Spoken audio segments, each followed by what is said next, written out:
Hello and welcome to my channel. My name is Erin and I am a K-5 elementary music teacher in Northern Indiana, and I'm also the teacher author behind From Do Re Mi to You.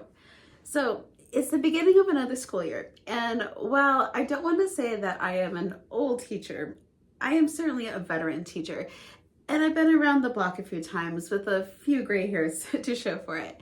I've always operated under the philosophy that good teachers are also good learners who continue to reflect and grow in their teaching. Over the summer, I had the blessing of presenting at two summits, the Elementary Music Summit with Bryson Tarbett and the Make Music Magic Summit with Jeanette Shorey. And my focus was on new teachers, especially new elementary music teachers. And I tried to impart some inspiration on them. And it really gave me the opportunity to reflect on my own experience and career as a teacher. So while we always say that hindsight is 2020, here are 5 things that I wish I had known as a new elementary music teacher. Number 1, building rapport is your top priority in your first year. So every time I've been a new teacher, and this has been 3 different times in 6 buildings total, that first year or 2 is always an adjustment. The students don't know you, you don't know them and their stories, and you don't really know what they know yet. And I think this adjustment can be more challenging on the high school level more than elementary, but I've definitely felt it at every school. Before you can really teach anything, your students need to know that you care about them and that they can trust you. And not just know it, but really feel it. And this respect and level of caring takes time. It starts with learning their names, and we have hundreds of names to learn, and then understanding their backgrounds and their stories and their culture. And then it goes to how we approach behavioral issues in the classroom and how we manage those relationships with our students. You also have to consider where the students are coming from. Is this their first time with a music teacher or a music program and they're not sure what to expect? Maybe you are replacing a teacher who's been there for 30 years and well loved by the community, and they're reluctant to put their trust in someone else. Or maybe the position has been a revolving door and teachers leaving every 6 months or so, and they think that you're just going to be another one that leaves too. It takes time to develop that trust with students. And we like to think that this mutual respect is a two-way street, but just know that you may have to pave that way first. Number 2, do not do for students what they can do for themselves. So teaching is a lot. There are so many moving parts to each and every lesson that we teach. But I've learned over the years to transfer as much responsibility onto the students as they are ready to accept. So for example, let's say I'm teaching a 5th grade class and they're on the xylophones and the piece that they're doing is in diatonic. So all the bars are set up. But after lunch, I have a group of kindergartners coming in and they need the xylophone set up in C pentatonic. I can absolutely ask my 5th graders to set the bars up for the kindergartners. Students are able to get instruments out, put them away. They can make sure that the room is tidy.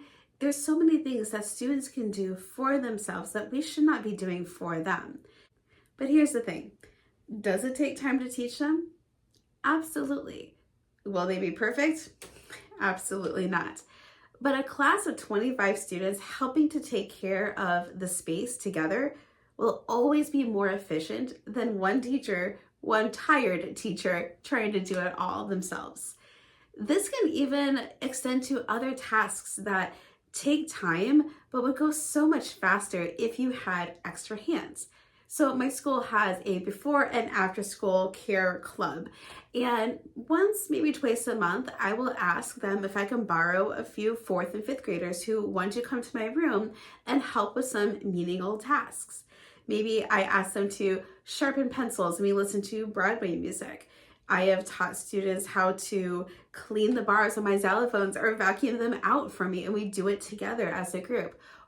Or maybe I have a program coming up where I need to move all of my xylophones and instruments to the stage in the gym. Me trying to do that on my own would take a long time. but having 2 or 3 extra hands moving instruments makes the time go by so much faster. And honestly, those older students love to get out of kids club and they love to be able to help. Number 3, be aware of shiny object syndrome. In elementary music, there are so many different things that we can teach. And I see so many great ideas in Facebook groups from other teachers, and I'm always so impressed. On top of teaching our melodic and rhythmic concepts, we can also teach xylophones, project-based learning, Chrome Music Lab, tinigling, recorders, ukulele, world drumming, bucket drumming, STEM, musicals, folk dance night. Am I making you stressed out? It makes me stressed out. You get where I'm going, right? There is no shortage of things that we can teach our students, but we can't do it all. Probably most of you watching this see your students once a week. That's 36 times total. I'm lucky that I get to see my students twice a week, but still, that's less than 100 classes. We should not do it all because none of us have the capacity to do it all. So before you go out and try every new trend, look to see what is required in your district, what is the top priority, what can you actually realistically acquire, and what are you truly passionate about? I love teaching recorders, but if you're not passionate about recorders and you don't have to, find something else that you are passionate about. If you're not passionate about it, your students are going to feel that. Number 4, not every job is a good job. Now, in full transparency, my first position was on the high school level. I was the sole music teacher for an entire high school. I was leading the band, including pep band, choir, which did both concerts and masses, piano lab without a piano lab, guitar class, instrumental ensemble, and a musical theater class, which was not the same as the winter musical that we put on. Needless to say, it was a lot. And as a new teacher, my home and work-life balance was completely out of whack. I invested hundreds of extra hours after school and before school trying to build a program that frankly was never going to grow. Now here's the thing, there were a lot of good things. I had wonderful students, I had great colleagues to work with, but the program was not sustainable. Not only was my home and work-life balance out of whack, but I was being constantly belittled and yelled at by an administrator who frankly told me that I was not allowed to try to recruit or keep students in my program. My program was a revolving door, not because of me, but because of the school philosophy. And I learned that not every job is a good job or a sustainable job or the right fit for you. I had always thought that I was going to be an elementary music teacher or a beginning band director. It's what I student taught in. I never really anticipated teaching on the high school level, but I was intrigued. I had experience in both band and choir, and it was close to home. But at the end of the day, you deserve to be at a school that has administration that supports you as an educator and values the content that you teach. And you deserve to be at a school that values educator growth rather than burnout. So after being yelled at too many times and trying to advocate for my students who wanted to stay in my ensembles, I quit. I knew that I had talent and I had a passion for music, but it was going to be better served elsewhere. And while no job is perfect, I can say that I'm much more at peace in my current position. Number 5, your teaching methods will continue to evolve over time, and that is a good thing. So I student taught both in middle school band and elementary music, and I overall had good experiences at both, especially with elementary music. But I am absolutely nothing like the teacher I was back in college. I've seen my college papers and I would cringe at them still to this day. And while I knew from my student teaching that I really wanted to teach the littles, I technically never had an elementary methods course in college. It was just a methods course that covered everything.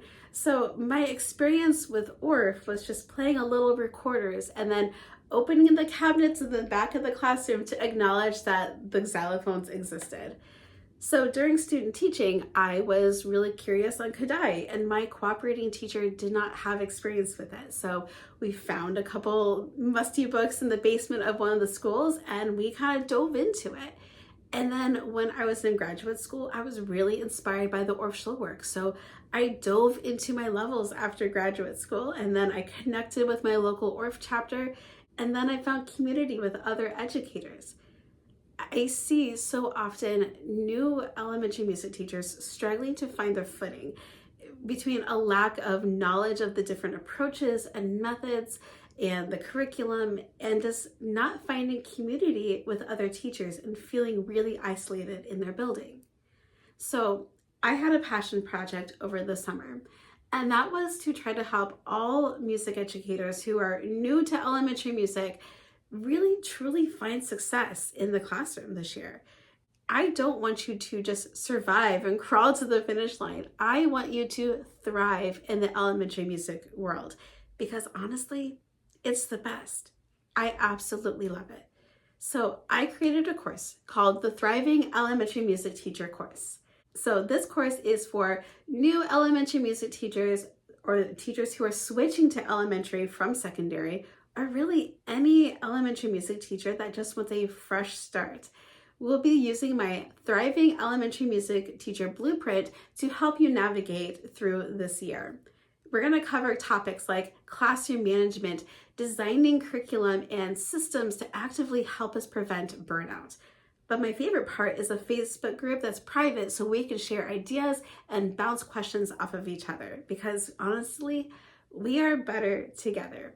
So if you are wanting to jumpstart your year, or if you are new to elementary music or new to the profession altogether, check out the Thriving Elementary Music course in the link below.